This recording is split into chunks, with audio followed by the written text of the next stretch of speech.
और अगर कुरान की रोशनी में बताऊं कि किस चीज की तरफ अल्लाह ने दौड़ने का हुक्म दिया, चलने का नहीं, दौड़ने का हुक्म दिया, तो कुरान कहता है वसारिऊ इला मगफिरतिम मिन रब्बिकुम, अपने रब से मगफिरत के लिए दौड़ो, भागो।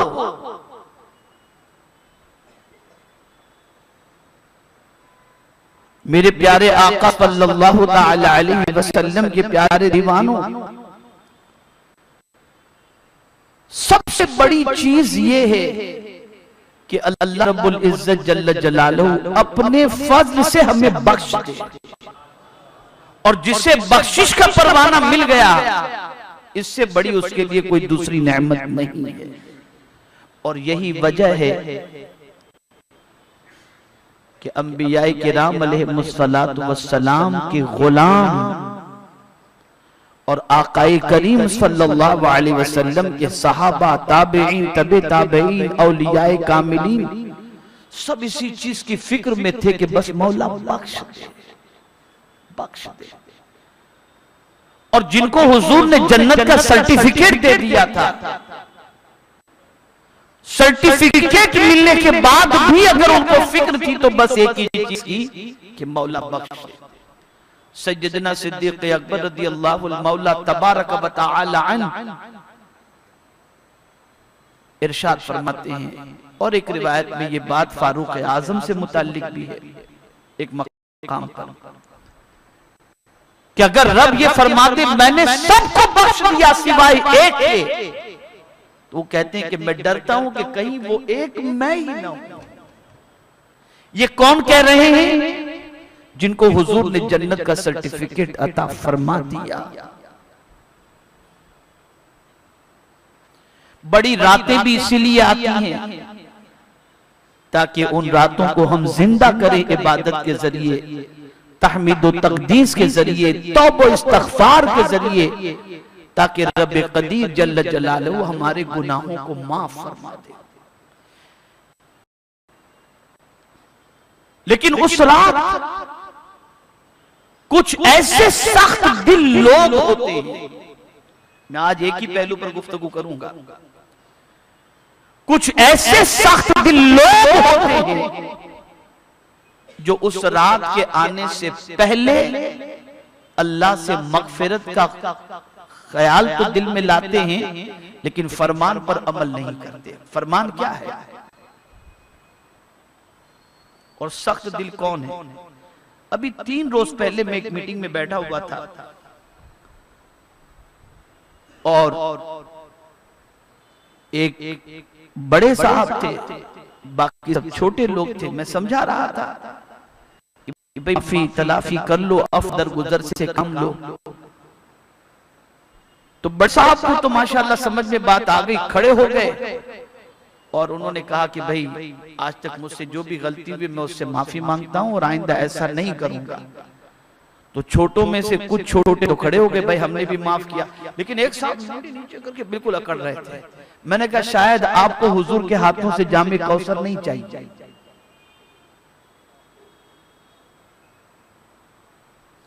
मैंने कहा शायद आपको हाजत नहीं। कहा हज़रत ऐसा क्यों आप फरमा रहे? मैंने कहा बिल्कुल इसलिए कि आकाए करीम सल्लल्लाहु अलैहि वसल्लम ने इरशाद फरमाया, अगर किसी मुसलमान से कोई मुसलमान माफी मांगे और वो मुसलमान उसे माफ न करे, हुजूर फरमाते हैं वो शख्स कयामत के दिन मेरे हौज़े कौसर पर ना आए।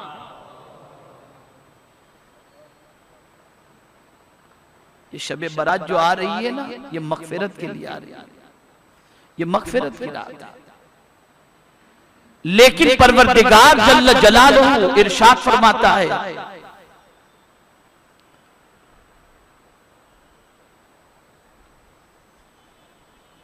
कि वो 2 लोग जो दुनियावी मामले के अंदर एक दूसरे के साथ उलझे हुए हैं और एक दूसरे के लिए सीने में कीना रखते हैं, बुग़्ज़ रखते हैं,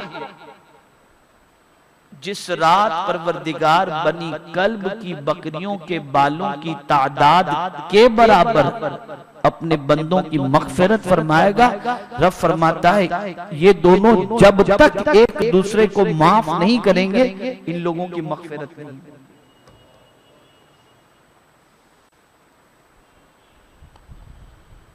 तो मैंने आज का मौजू जो रखा है कि शबे बारात के आने से पहले क्या करें,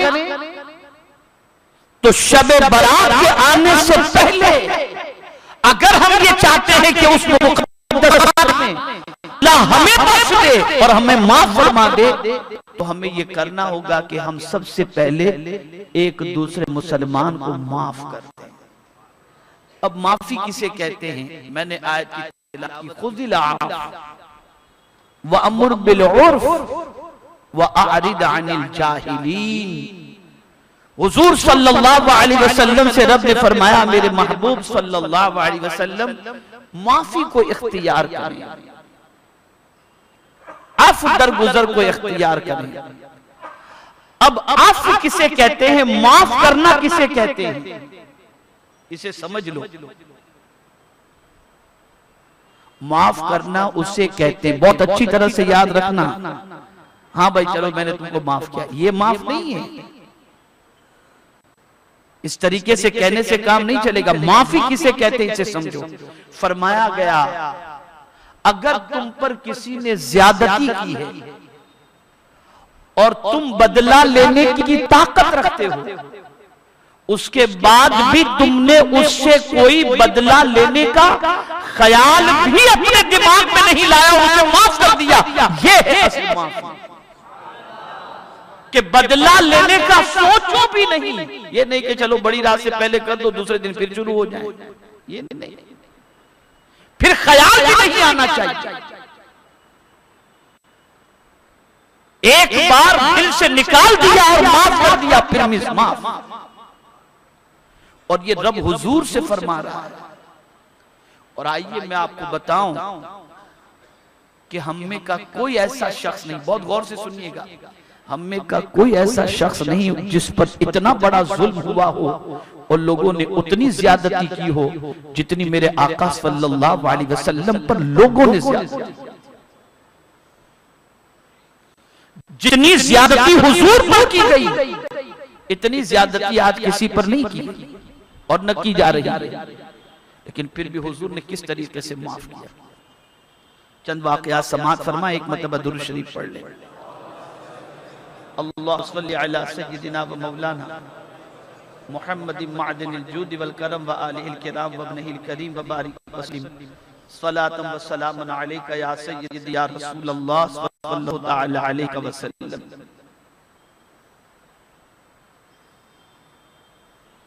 एक यहूदी औरत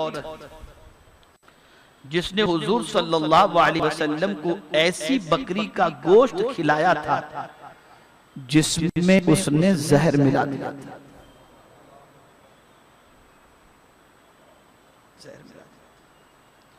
उस औरत ने अपने जुर्म का एतराफ भी कर लिया कि हाँ हुजूर मैंने बकरी के गोश्त के अंदर जहर मिलाया। लेकिन रहमत आलम सल्लल्लाहु अलैहि वसल्लम ने अपनी बेमिसल अफ़्व दरगुजर का इजहार करते हुए उसको माफ कर दिया। आप मुझे बताइए, जानते थे और उस औरत ने एतराफ भी कर लिया कि मैंने आपको जहर दिया था, लेकिन उसके बाद भी मेरे सरकार ने उसे माफ कर दिया। क्या हुजूर की ये सुन्नत भी हम जिंदा करेंगे? यहां तो आज बड़ा आसान है अमामा शरीफ इख्तियार कर लेना, मिसवाक और तस्बीह का इस्तेमाल करना। औलियाए कामिलीन की हयात तैयबा का मुताला करो तो आप पता चलेगा कि उन्होंने उन सुन्नतों को इख्तियार किया जिस सुन्नत से उनका नफ्स कुचला जाता हो और नबी की सुन्नत जिंदा होती है। ये आसान नहीं है, माफ करना आसान। पूरी तकरीर में अगर अभी कर दूं कि गुस्सा पी जाओ, लेकिन थोड़ा बाहर निकलो और किसी का थोड़ा सा धक्का लग गया तो सीधी माँ बहन की गाली, या सारी तकरीर यहीं के यहीं मस्जिद में छोड़ के बाहर चले जाए। ये सिचुएशन होती है। आकाए करीम सल्लल्लाहु ताला अलैहि वसल्लम अफ़ दरगुजर को पसंद फरमाते और रब्बे कदीर जल्ल जलालहू ने भी अफ़ दरगुजर को पसंद फरमाया। अब आप देखिए कुरान मुकद्दस की आयत का ये तेवर, और जिसकी नजर कुरान शरीफ पर होती है और कुरान मुकद्दस से जिसका ताल्लुक बड़ा प्यारा होता है और मजबूत होता है, वो इन आयतों को सुन करके और पढ़ करके अपना ईमान ताजा कर लेता है और इस पर अमल करने की भरपूर कोशिश करता है। परवरदिगार जल्ल जलालहू ने इरशाद फरमाया, अला तुहिब्बूना अन यग़फिरल्लाहु लकुम, क्या तुम पसंद नहीं करते कि अल्लाह तुम्हारी मग़फ़िरत फरमा दे? तो हर बंदा चाहता है कि अल्लाह हमारी मग़फ़िरत फरमाए। तो फरमाया गया, अगर तुम चाहते हो कि अल्लाह तुम्हारी मग़फ़िरत फरमाए तो तुम अल्लाह के बंदों को माफ कर दिया करो, अल्लाह तुम्हें माफ फरमा दिया करो।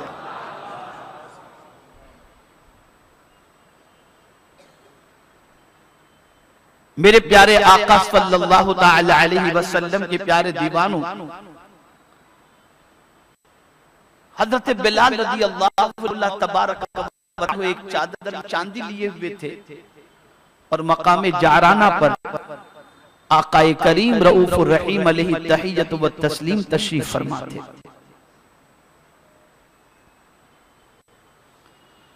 और रसूल गिरामी वक़ार सल्लल्लाहु ताला अलैहि वसल्लम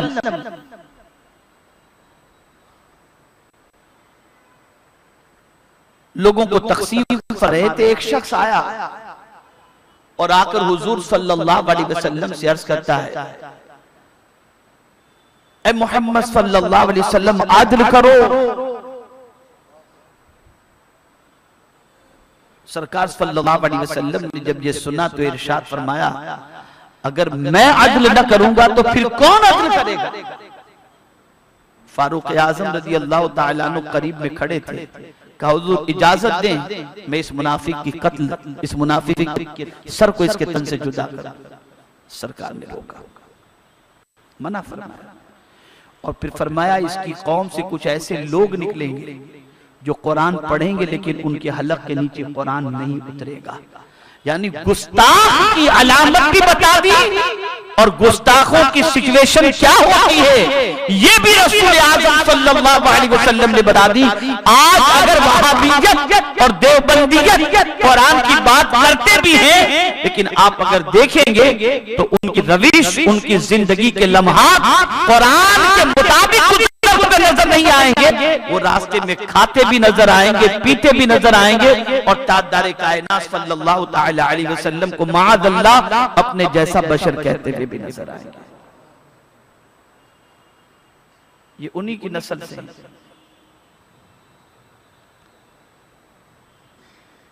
ज़ैद इब्न सुमआ यहूदियों के बड़े आलिम, आकाए करीम सल्लल्लाहु ताला अलैहि वसल्लम ने उनसे कुछ कर्ज लिया और रसूल आज़म सल्लल्लाहु अलैहि वसल्लम ने वक्त बताया, 1 महीने की मोहलत ली और फरमाया कि 1 महीने के बाद तुम्हें ये खजूरें मैं लौटा दूंगा। 1 महीना पूरा होने को था, 2 दिन पहले ही वो पहुंच गए और पहुंचकर हुजूर सल्लल्लाहु अलैहि वसल्लम से अर्ज करते हैं कि हमारा माल हमें दो, खजूर हमारी वापस करो। सरकार ने फरमाया, अभी जो हमने वादा किया था वो वादा पूरा यानी मुकम्मल तो नहीं हुआ है टाइम उसका, अभी 2 दिन बाकी है, उसके बाद मैं आपको दे दूंगा। तो उन्होंने बुरा भला कहना शुरू किया हुजूर सल्लल्लाहु अलैहि वसल्लम, जो जी में आए। फारूक आज़म रज़ी अल्लाह ताला अन्हु से बर्दाश्त न हुआ, तलवार निकाल ली, हुजूर मैं अभी इन्हें कत्ल कर दूंगा। सरकार ने रोका। तवज्जो चाहूंगा, सरकार सल्लल्लाहु अलैहि वसल्लम ने रोका और रोककर क्या फरमाया? इरशाद फरमाते हैं, उमर तुम इनको कत्ल करने की बजाय मुझसे कहते कि या रसूल अल्लाह सल्लल्लाहु अलैहि वसल्लम इनका कितना कर्ज है, आप फरमाएं इनका कर्ज उतार दिया जाए या आप उतार दें, इसकी बजाय तुम इनके साथ सख्ती से पेश आते हो। सरकार सल्लल्लाहु अलैहि वसल्लम ने फरमाया जाओ फला जगह पर और जाकर के खजूर लेकर के इनको दे दो, और हाँ तुमने जो इन पर शिद्दत बरती और सख्त जुमले कहे, इसके एवज के अंदर थोड़ी खजूरें ज्यादा दे दे, ज्यादा दे दे। फारूक आजम रजी अल्लाह ताला अन्हु लेकर के चले, गौर से सुनिए, लेकर के चले। रास्ते में जैद ने कहा उमर मुझे जानते हो? फरमाया नहीं, कौन आप? कहा मैं जैद।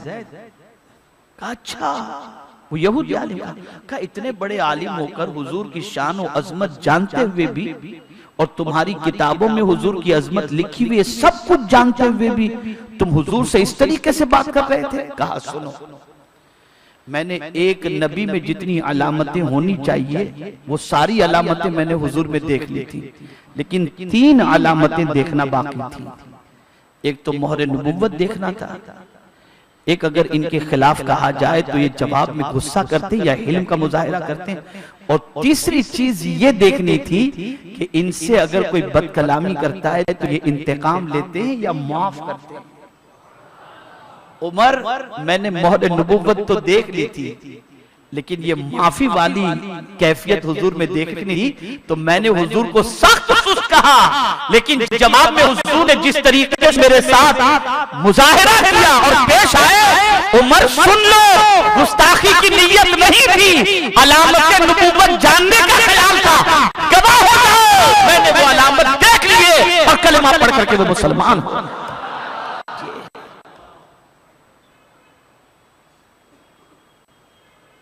आज कौन सा घर है जहां झगड़े नहीं, कौन सा खानदान है जहां पर रूठा हुआ कोई नजर ना आता, और हर एक नजर आ रहा है।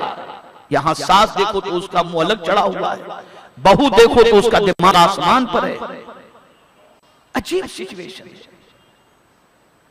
और माफी तलाफी के सिलसिले में दिल के अंदर कुशादगी ये नजर ही नहीं आती।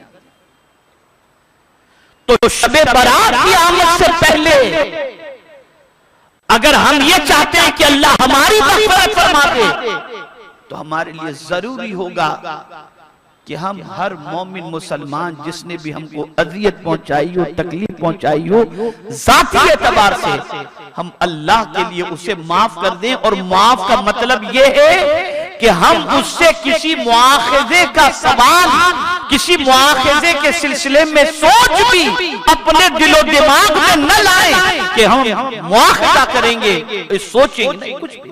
माफ अरे मेरा रब सबसे ज्यादा ताकत वाला, सबसे ज्यादा कुव्वत वाला, लेकिन वो जब माफ फरमाता है तो किस तरीके से माफ फरमाता है? पूछा गया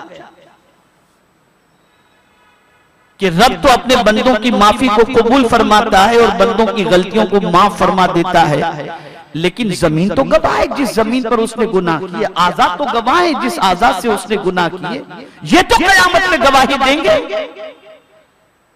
जमीन से कहा जाएगा, जमीन बोलेगी यौमइज़िन तुहद्दिसु अख़बारहा। मुझे बुलबुले बाग़े मदीना का एक सवाल याद आता है जो दर्से तसव्वुफ़ में उन्होंने किया था। जब मैंने ये कहा था कि पत्थर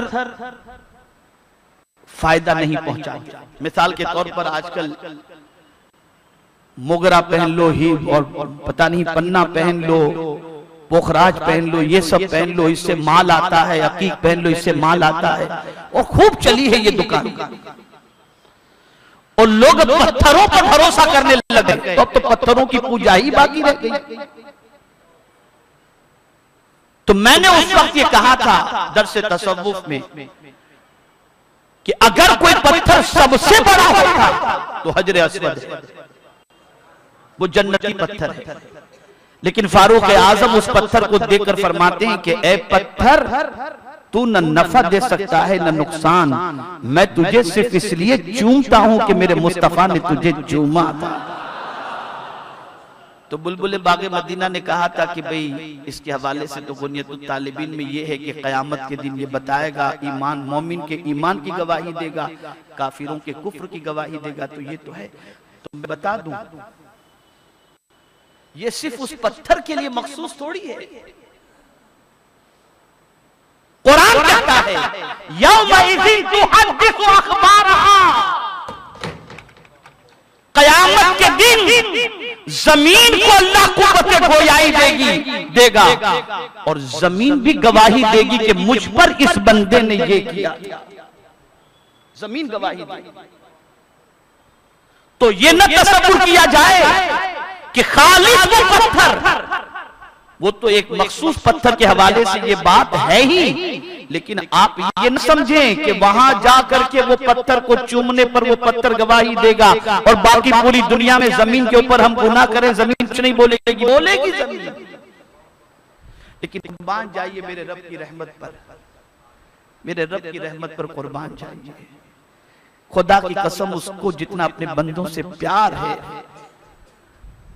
उसकी कोई इंतहा नहीं। अगर कोई बंदा सच्चे दिल से माफी मांग लेता है ना उससे, तो सिर्फ ऐसा नहीं कि दफ्तर से वो गुनाह मिटा देता है, ऐसा नहीं कि उसके नाम आमाल से गुनाह मिट गए, बल्कि जो जो उसके गुनाह पर गवाह होने वाले थे उनसे भी उस गुनाह को मिटा दिया जाता है, जमीन से भी गुनाह मिटा दिया जाता है, आज़ा से भी गुनाह ना दिया। अब ये आज़ा क़यामत में गवाही नहीं देंगे कि इस बंदे ने गुनाह किया था। नहीं। तो याद रखें, अल्लाह को माफ करना बहुत पसंद है, बहुत पसंद। मैं तो उम्मीद की बात अगर करूंगा तो थोड़े बेबाक आप हो जाएंगे, इसलिए मैं नहीं कर रहा हूं, वरना मैं पढ़ा था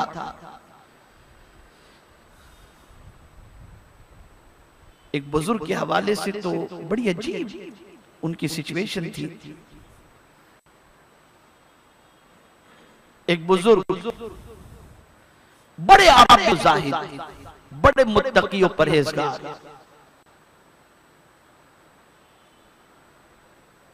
लेकिन रब्बे कदीर ने एक मर्तबा उनसे इरशाद फरमाया, मेरे बंदे तुझे दुनिया बहुत मानती है, तेरे गुनाह लोगों पे जाहिर कर दूं, तेरे गुनाह जाहिर कर दूं लोगों पर। बुजुर्ग थे ना, अरे अल्लाह वालों की सोच बहुत बुलंद होती है, तो उनको भी जरा प्यार आ गया और नाज़े बंदगी में मचलते हुए उन्होंने भी कह दिया, मौला तेरी रहमत भी दुनिया वालों को बता दूं कि तू खड़ा रहे। आप जरा सोचो, क्या सोच।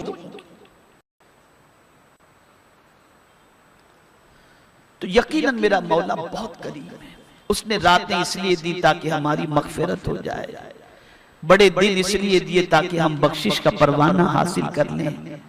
लेकिन हमारा हाल यह है कि जो नुस्खे उसने बताए हैं ना, उस नुस्खे पर हम अमल नहीं करते, उस पर हम अमल नहीं करते। तो हमें चाहिए कि हम अल्लाह रब्बुल इज्जत जल्ल जलालहू के फरमान पर अमल भी करें और एक दूसरे को माफ करें शबे बारात के आने से पहले, और जो पहले माफी मांगेगा वो जन्नत पहले ला जाएगा। अब माफी मांगने से क्या, माफ करने से क्या फायदा होता है, जरा सुन। एक मतलब दुरूद शरीफ पढ़ लें आप। अल्लाहुम्मा सल्लि अला मुहम्मदिन अब्दिका व रसूलिक व सल्लि अलल मुमिनीन वल मुमिनात वल मुस्लिमीन वल मुस्लिमात।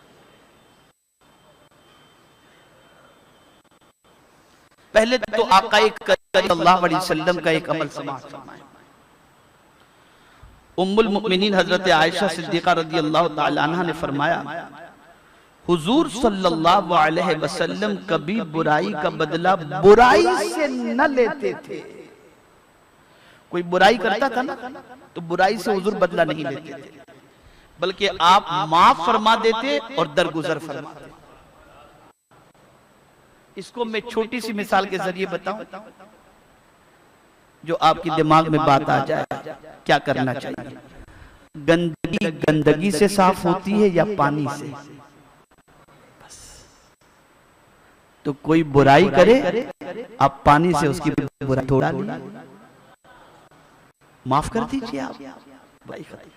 अब जो हदीस में आपको सुना रहा हूं, इसे आप दिलो दिमाग में हमेशा के लिए महफूज कर लें, और माफ का फायदा भी आप देखिए।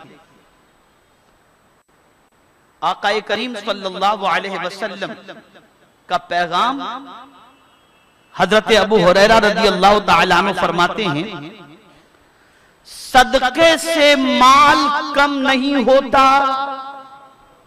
यानी अगर कोई सदका दे तो ये हुजूर ने फरमाया कि माल कम, बोलिए, माल कम नहीं होता। और हुजूर सल्लल्लाहु अलैहि वसल्लम ने फरमाया, और दरगुजर और माफी से सिवाय इज्जत के अल्लाह कुछ अता नहीं करता। यानी अगर आपने माफ कर दिया और दरगुजर किसी को कर दिया तो जिल्लत नहीं मिलेगी। हुजूर फरमाते हैं अल्लाह उसके एवज में इज्जत ही अता फरमाता है, इज्जत ही अता फरमाता है। और रसूल आज़म सल्लल्लाहु अलैहि वसल्लम ने तीसरी बात फरमाई, और तवाज़ो करने वाले के लिए अल्लाह अज़्ज़ व जल उसे बुलंद फरमा देता है। जो आजिज़ी और तवाज़ो को इख्तियार करता है अल्लाह उसे बुलंदी अता फरमाता है। यानी नरमी से मिलने वाले के लिए ये नहीं कि वो नरमी से मिल रहा है तो जमीन में धंस जाएगा, नहीं, वो नरमी से मिलेगा, अल्लाह उठाएगा, और जो अकड़ के चलेगा उसे अल्लाह जमीन में धंसा देगा। तो आज मुझे आपको यही पैगाम देना था, और बहुत भागते भागते जैसे तैसे मैं पहुंचा कि नहीं, मैं कैसे भी करके पहुंचूं। और पता नहीं, अब तो सनीचर के इज्तिमा का ऐसा दिमाग पर वो रहता है कि कहीं जी नहीं लगता, जल्दी से पहुंचूं, ये फिक्र रहती है। इसकी वजह यह है कि अब मैं महसूस कर रहा हूं कि लोगों की तड़प बढ़ती जा रही है। कुछ अपनी परेशानियों के हल के लिए वो आते हैं, यहाँ सुनते हैं, समझते हैं, और समझने के बाद कुछ न कुछ अमल की कोशिश करते हैं। अल्लाह मुझे भी तौफीक अता फरमाए और आपको भी तौफीक अता फरमाए। तो शबे बारात से पहले क्या करना है? और याद रखो, माफ करने से और दरगुजर करने से हुजूर ने फरमा दिया इज्जत नहीं जाती। अगर कोई कहे यार मैं बुज़दिल हूं, माफ कर दूं, क्या कुछ भी नहीं, हुजूर ने फरमा दिया माफ करोगे इज्जत नहीं जाएगी, इज्जत नहीं जाएगी। और सामने चलकर माफी मांगो। अल्लाह हमें आपको सबको तौफीक नसीब फरमाए, और हमें उन कामों की तौफीक अता फरमाए जिन कामों का अल्लाह ने हुक्म दिया, उसके रसूल सल्लल्लाहु अलैहि वसल्लम ने हुक्म दिया। और परवरदिगार जल्ल जलालहू हम सब के सगीरा कबीरा गुनाहों को माफ फरमाए, और जिनकी दिल आजारी हमारी जात से हुई हो अल्लाह अज़्ज़ व जल अपने हबीब के सदक़े में उसे भी माफ फरमाए। और मैं सबसे पहले आप तमामी हजरात से माफी मांगता हूँ, अगर मुझसे जाने अनजाने में अगर कोई लग़्ज़िश, कोई कोताही, कोई आपकी दिल आजारी हुई हो तो बराए करम आप सब मुझे माफ फरमाएं, और आपकी तरफ से अगर कोई ऐसा मामला हुआ हो तो मैंने भी आप सबको माफ फरमा दिया, और अल्लाह अपने हबीब के सदक़े में हम सबको माफ फरमाए। सबसे पहले माँ बाप से माफी मांगो। यहां एक बात अर्ज़ करके मैं गुफ्तगू खत्म कर दूं। सबसे पहले एक सहाबी हुजूर के पास हाजिर हुए, अर्ज करते या रसूल अल्लाह सल्लल्लाहु अलैहि वसल्लम, मैं अपनी माँ को कांधे पर उठा कमोबेश 6 मील तक चला हूं, तपती हुई जमीन पर के मेरे पैर आबले पड़ गए। क्या सरकार मैंने मेरी माँ का हक अदा कर दिया? मतलब ये था कि मैं अपनी माँ के पैर को जमीन पर जलने नहीं दिया, मैंने माँ को कांधे पर उठाया, और इतना लंबा मैं अपनी माँ को कांधे पर उठाकर चला कि मेरे पैर में छाले पड़ गए, आबले पड़ गए, लेकिन फिर भी मैं अपनी माँ को जमीन पर नहीं उतरने दिया। सरकार ने फरमाया तेरी पैदाइश के वक्त जो झटके आए थे ना, उस झटके में से शायद एक आध झटके का भी हक अदा हुआ हो या नहीं। यहां एक सवाल जहन में आता है, जब इतनी तकलीफ उठाकर मां का हक अदा नहीं हो सकता, तो फिर उस रब का हक कैसे अदा होगा? कैसे अदा होगा? कैसे अदा होगा? और ये बात सुन लो, सबकी दुआएं आपके साथ हैं, और माँ बाप की अगर नाराजगी है ना, किसी की दुआ काम नहीं करेगी। और सारी दुनिया तुम्हारी दुश्मन बन जाए, लेकिन माँ बाप की दुआ तुम्हारे साथ है। अल्लाह दुनिया में भी और आखिरत में भी तुम्हें कामयाबी अता फरमाए। मुझे कायदे अहले सुन्नत अल्लामा शाह अहमद दुरानी साहब अलैहिर्रहमा की वसीयत याद आती है, तो ऐसा महसूस होता है कि वो थे अल्लाह वाले। सोच थी इतनी बुलंदी पर कि हजारों नहीं लाखों मुरीदीन होंगे उनके, पूरी दुनिया में सिक्का और कई जबानों पर महारत, और आला हजरत अजीमुल बरकत के खलीफा के लख्ते जिगर, मदीने शरीफ से निस्बत, सब चाहते तो उनके विसाल के बाद उनके लिए इतने बड़े बड़े गुंबद बन जाते कि मेला लगता उनके यहां, लेकिन उनको अपनी फिक्र थी ना। वसीयत फरमाते हैं कि मेरा इंतकाल हो जाए ना, तो कब्रिस्तान में मेरी माँ जहां आराम कर रही है उसके कदमों में मुझे दफन कर दे। कदम, इसलिए कि माँ के कदम के नीचे तो जन्नत है ही, अगर उनके कदमों में रहा जन्नत ही में हूं। तो ये सोच होनी चाहिए, ये फिक्र होनी चाहिए। अल्लाह मुझे आपको सबको तौफीक नसीब फरमाए।